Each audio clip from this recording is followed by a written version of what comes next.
नमस्कार, आदाब। मैं हसमुद्दीन और आप देख रहे हैं सफ़र क्राइम तक। दोस्तों, आज की जो सच्ची घटना मैं आपको सुनाने वाला हूं, दरअसल ये घटना है उत्तर प्रदेश के नोएडा शहर की। दरअसल इसी नोएडा शहर की रहने वाली है रश्मि गुप्ता। रश्मि जिसकी उम्र है लगभग 25 साल के आसपास। दरअसल रश्मि के परिवार में उसके माता पिता के अलावा 2 भाई और 1 बहन है, जिसमें रश्मि सबसे बड़ी है। रश्मि जो देखने में जितनी ही खूबसूरत है, पढ़ने में भी उतनी ही तेज है। दरअसल रश्मि जो अपने ही इलाके से जब अपनी पढ़ाई कंप्लीट कर लेती है, उसके बाद से नोएडा के एक प्राइवेट कंपनी में उसे नौकरी भी मिल जाती है, जहाँ पे वो ठीक ठाक पैसा भी कमाने लगती है। पर रश्मि जब ठीक ठाक पैसा कमाने लगती है, उसके बाद से रश्मि के परिवार वाले उसका रिश्ता इलाके के ही रहने वाले एक लड़का से तय कर देते हैं, जिसका नाम है राहुल गुप्ता। राहुल जिसकी उम्र है लगभग 26 साल के आसपास, जो अपने माता पिता का इकलौता संतान है। दरअसल रश्मि जब राहुल को देखती है तो देखने के बाद उसे पसंद ही नहीं करती है, बल्कि दोनों की सगाई भी कर दी जाती है और शादी की तारीख जून महीने में रखी जाती है। राहुल और रश्मि की जब सगाई हो जाती है, उसके बाद से दोनों फ़ोन पे एक दूसरे से अक्सर बातचीत भी करने लगते हैं। इधर दोनों के परिवार वाले शादी की तैयारियां करना शुरू कर देते हैं, लेकिन रश्मि के एक रिश्तेदार है जो मध्य प्रदेश के ग्वालियर शहर में रहता है। दरअसल रश्मि के रिश्तेदार के यहाँ एक फंक्शन होता है, जिसमें वो रश्मि के पूरे परिवार को बुलाते हैं। लेकिन पूरे परिवार की जब बुलावा होती है तो रश्मि के पिता उसे कहते हैं कि दरअसल हम वहाँ पे नहीं जाएंगे, बल्कि तुम ही जाकर के घूम आओ। रश्मि को अकेले जाने के लिए जब कहते हैं, रश्मि भी इनकार कर देती है। तब जाकर के रश्मि के पिता उसे कहते हैं कि ठीक है, अगर तुम अकेले नहीं जाओगी तो अपने साथ राहुल को भी लेते जाओ। राहुल को अपने साथ ले जाने के लिए जब कहते हैं, उसके बाद से रश्मि भी ग्वालियर जाने के लिए तैयार हो जाती है। और फिर अप्रैल के फर्स्ट वीक में राहुल और रश्मि दिल्ली रेलवे स्टेशन से ट्रेन पकड़ करके ग्वालियर के लिए निकलते हैं। चूँकि जिस दिन दोनों ट्रेन पकड़ते हैं, उसके ठीक 1 दिन के बाद उस रिश्तेदार के यहाँ फंक्शन होता है। इसीलिए रश्मि राहुल को 1 दिन पहले ही लेकर के ट्रेन से ग्वालियर के लिए रवाना हो जाती है। लेकिन इससे पहले कि दोनों ग्वालियर पहुँच पाते, ट्रेन में ही राहुल रश्मि से कहता है कि दरअसल तुम्हारे रिश्तेदार के यहाँ तो फंक्शन कल है, क्यों ना आज रात को किसी होटल में ठहर जाते हैं। राहुल जब रश्मि के साथ होटल में ठहरने के लिए कहता है, रश्मि इसके लिए तैयार नहीं होती है। उसके बाद से राहुल अब रश्मि को समझाने लगता है, कहता है कि 2 महीने बाद हमारी शादी होने ही वाली है, तो आखिरकार तुम्हें परेशानी किस बात की है। इस पर रश्मि भी उसे समझाते हुए कहती है कि जो चीज़ें शादी के बाद होनी चाहिए उसे पहले नहीं करना चाहिए। लेकिन राहुल जिद कर बैठता है। राहुल जब बार बार रश्मि से कहने लगता है, आखिरकार रश्मि भी ना चाहते हुए राहुल की बात मान जाती है। और शाम के वक्त जब ग्वालियर के रेलवे स्टेशन पर पहुंचते हैं, उसके बाद से राहुल और रश्मि जब रेलवे स्टेशन से बाहर निकलते हैं, वहां से ऑटो पकड़ करके रेलवे स्टेशन से करीब 1 किलोमीटर दूर जाते हैं और वहां पे जाने के बाद एक होटल में कमरा बुक कर लेते हैं, जिस होटल का नाम है उत्तम पैलेस। दरअसल दोनों जब उत्तम पैलेस होटल में जाते हैं और रिसेप्शन पे पहुंचते हैं, तो देखते हैं कि वहाँ पे लगभग एक 65 साल का बूढ़ा व्यक्ति जो मैनेजर की सीट पे बैठा हुआ था। उस बूढ़े व्यक्ति से कमरा बुक करने के लिए जब कहते हैं, वो बूढ़ा व्यक्ति दोनों से उनका एड्रेस ले लेता है, साथ ही साथ उन दोनों का मोबाइल नंबर भी लेकर के रजिस्टर में एंट्री कर देता है और फिर उन दोनों को एक कमरा अलॉट कर देता है। उसके बाद से राहुल रश्मि को लेकर के कमरे में जाता है और जैसे ही कमरे में एंट्री करता है, सबसे पहले दरवाज़ा बंद करने के बाद रश्मि के ऊपर टूट पड़ता है। दरअसल राहुल जो रास्ते में ही तरह तरह का जो सपना देखते आ रहा था, कमरे में एंट्री करने के बाद ही उसे पूरा करने लगता है। हालांकि रश्मि को भी मालूम था कि राहुल होटल में ठहरने के लिए क्यों कह रहा था, इसीलिए राहुल जब रश्मि के साथ करने लगता है, रश्मि भी उसे मना नहीं करती है। कमरे में एंट्री करने के बाद सबसे पहले दोनों बेड पर जाते हैं और अपनी हसरतें पूरी करते हैं। जब 1 घंटे के बाद दोनों की थकान खत्म हो जाती है, तब तक रश्मि को भूख लग जाता है। हालांकि राहुल रश्मि से कहता है कि हम बाहर चलते हैं, खाना खा करके आ जाते हैं, लेकिन रश्मि उसे जवाब देती है कि मैं बाहर नहीं जाऊंगी। इसीलिए राहुल होटल में ही फ़ोन करता है और खाना कमरे में मंगा लेता है। जब दोनों खाना खा लेते हैं, बेड पर बैठ करके दोनों एक दूसरे से बातचीत करने लगते हैं कि जब हमारी शादी होगी हम हनीमून के लिए कहाँ जाएंगे। बातचीत करते हुए जब 2 घंटे का समय गुजरता है, आखिरकार राहुल के अंदर फिर से तमन्ना जाग जाती है। उसके बाद से फिर से दोनों एक दूसरे के बाहों में आ जाते हैं। 1-2 घंटा अपनी मेहनत करने के बाद जब दोनों की थकान हो जाती है, न जाने कब दोनों की आंख लग जाती है और जब दोनों की ही नींद खुलती है, तब तक सुबह हो चुकी थी। जब सुबह होती है तो दोनों के चेहरे पर मुस्कान भी होती है और किसी को भी एक दूसरे से कोई शिकायत भी नहीं होता है। दरअसल अगले दिन सुबह सुबह ही राहुल रश्मि को लेकर के रिसेप्शन पे जाता है, बिल पे करता है। उसके बाद से रश्मि राहुल को लेकर के अपने रिश्तेदार के यहाँ जाती है। दोनों फंक्शन अटेंड करते हैं, जहाँ पे रश्मि अपने तमाम रिश्तेदारों से राहुल का परिचय भी करवाती है। फंक्शन जो कि शाम को ही खत्म हो जाती है, उसके बाद से राहुल और रश्मि उसी शाम को ही ट्रेन पकड़ करके दोनों वापस अपने घर भी आ जाते हैं। हालांकि जब घर पे पहुंचते हैं, इस बारे में किसी को कुछ भी नहीं बताते हैं कि दरअसल एक रात हम होटल में ठहरे हुए थे। उसके बाद से दोनों अपने अपने कामों में लग जाते हैं। धीरे धीरे समय गुजरने लगता है, लेकिन जैसे ही 2 सप्ताह का समय गुजरता है, आखिरकार 2 सप्ताह के बाद 20 अप्रैल को जब इधर रश्मि अपने ऑफिस में जाती है और काम करने के लिए बैठती है, तभी उसके व्हाट्सएप पे एक वीडियो आता है और साथ ही साथ एक मैसेज भी लिखा हुआ था। दरअसल रश्मि जब अपना व्हाट्सएप ओपन करती है तो उस मैसेज में लिखा हुआ था कि जो कुछ भी इस वीडियो में है, इसे देखने के बाद अगर तुम मेरा बात नहीं मानती हो तो मैं तुम्हें बदनाम कर दूंगा। दरअसल रश्मि जब उस वीडियो को डाउनलोड करके और जैसे ही देखना शुरू करती है तो उसे देखने के बाद रश्मि के पैरों तले ज़मीन खिसक जाती है। दरअसल उस वीडियो में रश्मि जो राहुल के साथ संबंध बनाते हुए दिखाई देती है, और वो वीडियो भी कहीं और का नहीं बल्कि ग्वालियर के ही उस होटल का था जहाँ पे रश्मि और राहुल एक दूसरे से मुलाकात किए हुए थे। रश्मि जब उस वीडियो को देखती है तो देखने के बाद उसका शरीर थरथर काँपने लगता है। दरअसल रश्मि को अब समझ में नहीं आता है कि वो करे क्या। इसीलिए रश्मि सबसे पहले राहुल के नंबर पर फ़ोन करती है और उसे मिलने के लिए बुलाती है। राहुल जब रश्मि के पास जाता है और रश्मि जब उस वीडियो को दिखाती है तो देखने के बाद राहुल की भी हालत एकदम से ख़राब हो जाती है। दरअसल राहुल अब ये सोचने पे मजबूर हो जाता है कि आखिरकार वो कौन शख्स है और उसके पास ये वीडियो कहाँ से आया।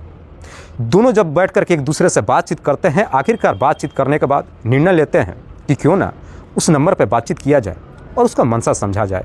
इसीलिए राहुल उस नंबर पर फ़ोन करता है और उधर से वो फ़ोन एक लड़का उठाता है।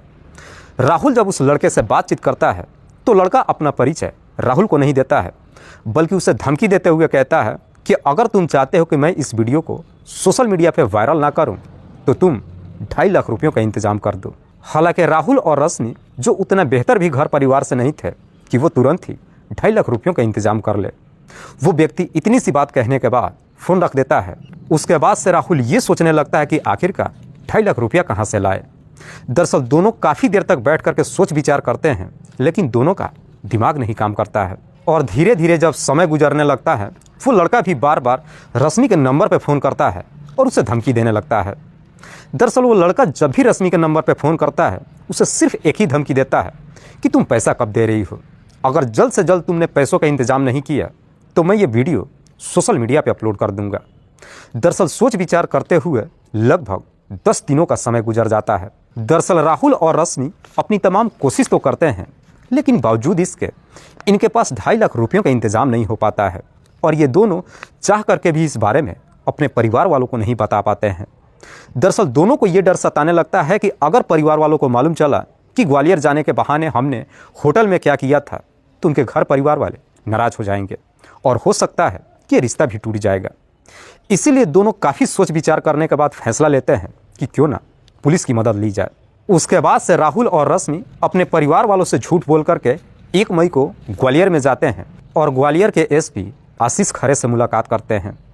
एसपी आशीष खरे से वो वीडियो ही नहीं दिखाते हैं, बल्कि सारी बात बताते हुए हाथ जोड़ करके रिक्वेस्ट करते हैं कि साहब 1 महीने के बाद हम दोनों की शादी होने वाली है, आप कैसे भी करके हमें बचा लीजिए, वरना अगर गलती से भी ये वीडियो अगर सोशल मीडिया पे वायरल हो गया तो हम समाज में किसी को मुंह नहीं दिखा पाएंगे।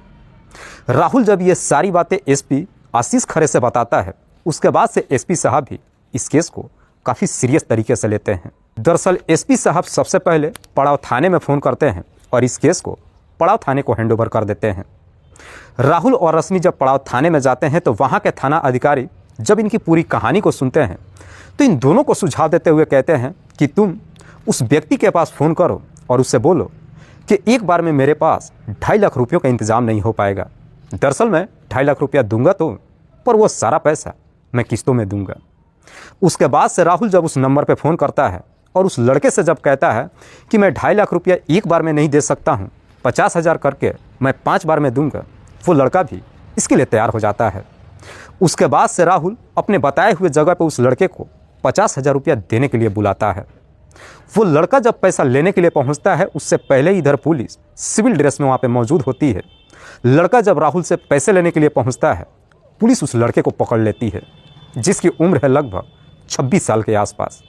पुलिस जब उस लड़के से पूछताछ करती है तो मालूम चलता है कि उस लड़के का नाम है भूपेंद्र।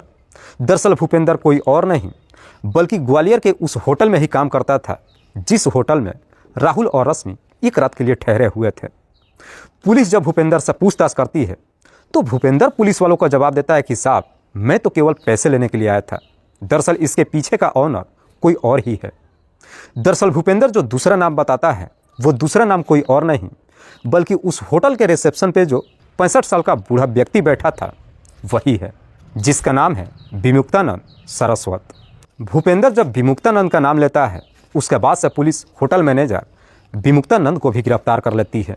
पुलिस जब इन दोनों को बिठा करके और जब इन दोनों से पूछताछ करती है कि आखिरकार तुम दोनों के पास ये वीडियो आया कैसे, इसमें भूपेंद्र भी सारी कहानी पुलिस को बता देता है।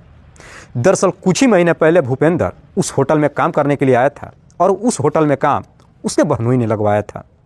भूपेंद्र जो कि पढ़ा लिखा ज़्यादा तो नहीं था लेकिन दिमाग का काफ़ी तेज़ था। भूपेंद्र होटल में काम तो करता है लेकिन वहाँ पे उसे कुछ ज़्यादा सैलरी नहीं मिलती है, पर जैसे ही कुछ महीनों तक नौकरी कर लेता है आखिरकार भूपेंद्र को भी होटल के बारे में सारी जानकारी मालूम चल जाता है। दरअसल कुछ ही महीने के बाद भूपेंद्र को मालूम चल जाता है कि इस होटल के अंदर अक्सर कपल्स ही आते हैं। भूपेंद्र को यह भी मालूम चलता है कि जो कपल्स इस होटल में आते हैं कमरे में एंट्री करने के बाद वो करते क्या हैं। दरअसल भूपेंद्र को जब सारी जानकारी हो जाती है तभी उसके दिमाग में एक आइडिया क्रिएट होता है और जब भूपेंद्र अपने पूरे प्लान के बारे में होटल मैनेजर से बातचीत करता है और पैसों की जब लालच देता है होटल मैनेजर भी भूपेंद्र की बातों में आ जाता है। उसके बाद से एक दिन भूपेंद्र दिल्ली शहर में आता है और फिर दिल्ली से ही नाइट विजन के कुछ कैमरा खरीद लेता है और फिर उन कैमरों को लेकर के जो कमरे के अंदर टीवी होता है उसके ऑन ऑफ स्विच में उस कैमरे को फीड कर देता है। उसके बाद से जब भी कोई कपल उस होटल के कमरे के अंदर जाता है और जब दोनों एक दूसरे के साथ संबंध बना रहे होते हैं उन सारे पल का वो फ़ोटो और वीडियो उस कैमरे के द्वारा रिकॉर्ड हो जाता है। जब वो कपल वहाँ से निकल जाते हैं उसके बाद से भूपेंद्र उन सारे रिकॉर्डिंग को अपने मोबाइल में ले लेता है। चूँकि रजिस्टर के माध्यम से भूपेंद्र को भी उन लोगों का मोबाइल नंबर मिल जाता है, उनके नंबर पर उस वीडियो को भेज करके उन्हें ब्लैकमेल करने लगता है। दरअसल भूपेंद्र इस तरीके से करके न जाने कितने लोगों को अभी तक ब्लैकमेल भी कर चुका था और लाखों रुपया का इनकम भी कर चुका था। भूपेंद्र जब ये सारी बातें पुलिस को बताता है उसके बाद से पुलिस जब होटल में जाती है और जब कमरे की तलाशी लेती है तो मालूम चलता है कि हर कमरे के अंदर जितना भी टीवी होता है सारे टीवी के अंदर सीसीटीवी कैमरा लगा हुआ था। उसके बाद से पुलिस उस होटल को सील कर देती है। इन दोनों को गिरफ्तार करने के बाद दोनों को ही जेल भेज देती है। इधर राहुल और रश्मि ग्वालियर से वापस अपने घर तो चले आते हैं लेकिन जो काम दोनों ने मिल करके ग्वालियर के होटल में किया था खुशकिस्मती से इस बारे में दोनों के परिवार वालों को कभी नहीं मालूम चलता है। दोस्तों इस पूरी घटना के बारे में आप क्या सोचते हैं? आप अपनी राय हमें कमेंट बॉक्स में ज़रूर दीजिएगा। जाते जाते मैं आपको बता दूं कि कुछ मेरे व्यूअर्स हैं जो रोज़ाना मेरे इस वीडियो को देखते ही नहीं हैं बल्कि अपना कीमती समय निकाल कर मुझे अपना प्यार भी देते हैं, जिनमें से एक का नाम है रवि प्रजापत। रवि प्रजापत जो अलवर राजस्थान प्रदेश के रहने वाले हैं। दूसरे मेरे व्यूअर हैं नवल शर्मा।